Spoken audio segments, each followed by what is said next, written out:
Për episodet e plota të Milori Podcast, subscribe në kanalin tim në YouTube Mirela Milori. Kur u diagnostikove dhe kur kuptove që ti kishe HIV/AIDS? Në gusht të vitit 2003 im shoq ndroi jetë dhe unë nuk e dija diagnozën. Pra edhe në spital, edhe pse insistoja, më thanë cerozë në mëlçi e tjera me radhë, pra nuk më thanë kur diagnozën. Edhe pse unë kisha 2 vite që insistoja, sepse e pash që ai nuk luftoi për jetën. Dhe unë e njihja bashortin tim. Ishte një njeri nderuar, shumë sportiv, dhe kur sëmurej ndonjëherë e kalonte me shumë sportivitet, bënte një lojë futbolli, një dush të ngrohtë, një gotë raki, pra e kishte këtë pjesën e të qenit sportiv. Dhe unë e pash që u mbyll në vetvete dhe nuk luftoi për jetën. Dhe nuk kam për të harruar që në momentin që ai ka marrë diagnozën që unë nuk e dija, kam qenë në spital, atëherë ishte shumë e vështirë në spitalin infektiv, unë veja çdo ditë do çoja për të ngrënë, për të ndruar veshjet, veja me ujë të ngrohtë nga shtëpia sepse duhet patjetër që të bënte dush donat. Pra në këto kushte dhe kur e kam parë në atë lloj situate, në korridor ishin mbledhur gjithë shokët e tim më të ngushtë që ndoshta e kishin marrë vesh. Unë nuk dija gjë. Dhe vetëm ja shpreh që përdori, tha, vazhdo jetën ta se unë e mbylla qepenin. Kjo ishte shumë e rëndë për mua, i them, ne kemi një jetë bashkë dhe janë 4 fëmijë në shtëpi që të presin. Dhe këtu e kam tek ajo momenti që e kuptova që diçka nuk shkonte dhe mjekët nuk ma thanë. Sepse më mbroheshin nga ajo pjesa që ligji ne nuk na lejonte që ta ndanim statusin e. Ka qenë një diskutim shumë i madh ky.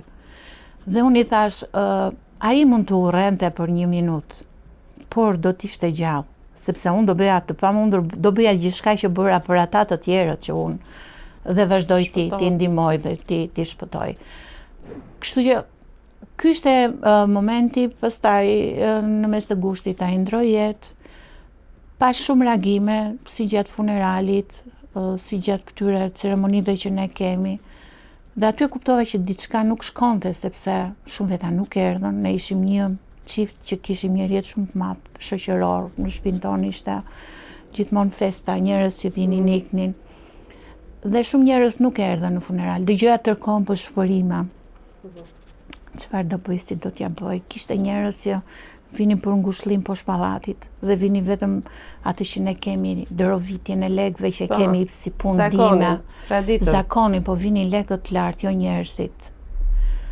Dhe mbasi kemi bërë dhe ato që quhen të tretat, drekën, kam ardhur në shtëpi, kam takuar binjakët që kisha 3 javë pa i parë dhe kam ikur direkt në spital. Dhe aty i kam kërkuar me ngul shefit të shërbimit çfarë po ndodh, nga se ka ndruar jetë bashorti im. Përsëritën të njëjtën ligjërat që kisha dëgjuar edhe herë të tjera. Por për herë të parë më thanë që do të marrim një gjak për analizë. Po se për çfarë do merre e serum, nuk u tha, për çfarë testi. Dhe vetëm mbas 1 javë, mjekja më ka marrë në telefon dhe ka thënë paraqitu nesër në klinikë, dhe aty për herë të parë e kam pohuar që je një person HIV pozitiv dhe partneri jot ndroi jetë për shkak të AIDS-it. Ti si e kishe dëgjuar çfarë informacioni kishe ti në atë kohë për HIV/AIDS? Se është viti 2003, flitej, por jo ndonjë, nuk e di ti si e nje.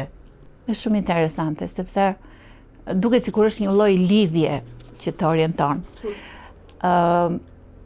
Me Zysh Vasilikën, se ne kështu i flisnim, Zysh Vasilika, tani është ambasadore, deputete ka qenë Vasilika Ysi, ne kemi lidhje familjare. Dhe në vitin 93, në ato biseda tona që mblidheshim së bashku të 4, sepse njiheshin edhe bashortët tanë me njëri tjetrin, ne po diskutonim për rastin e një personi që ajo kishte student. Pa e thënë se kush ishte, por tregonte historinë për mënyrën se si e kishin trajtuar. Pra ishte një djali vetëm që Jema e braktisi, ishte student dhe nuk i shkonte askush në spital. Dhe Vasilika na tregonte sa e dhimbshme ishte që i përgatiste një supë në shtëpi, shkonte, i ofronte mbështetje, kur u kthye në fakultet, tregonte ato momentet, për shembull kur ishte duke ngrënë, thoshte zyshe do një biskot dhe pastaj hop të riqej, sepse ishte edhe kjo pjesa e ngërçit në informacion, po unë ta nuk e kisha problem fare. Pra, është një situatë që ne kemi diskutuar në nivel intelektual, pra, për të marrë informacion.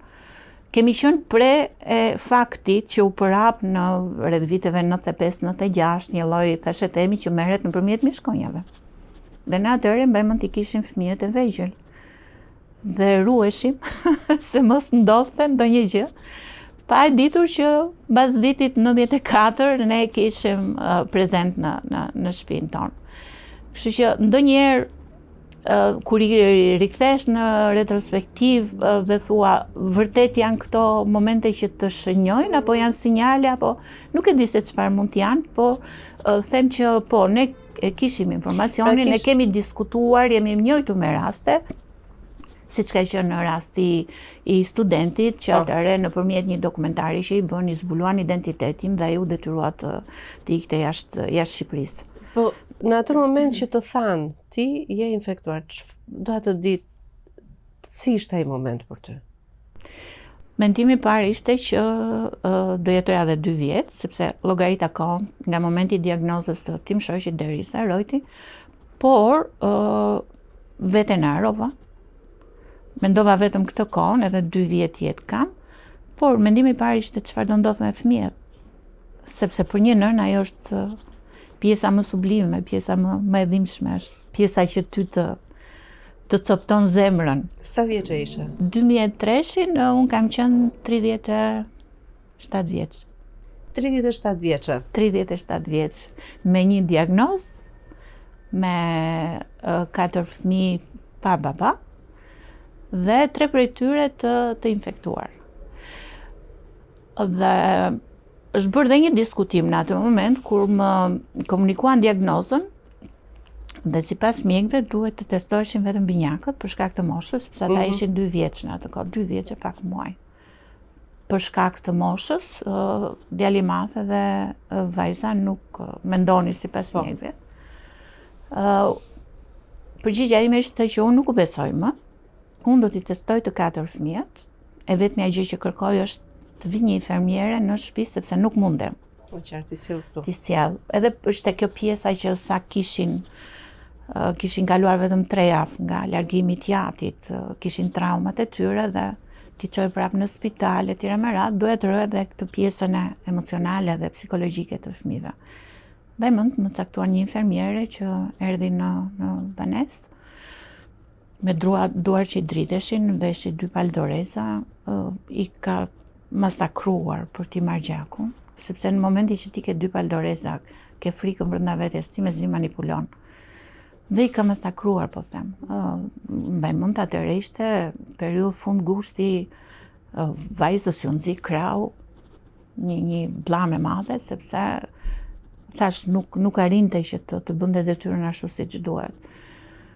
Dhe kam pritur 2 javë për rezultatin. Dhe rezultati cili ishte?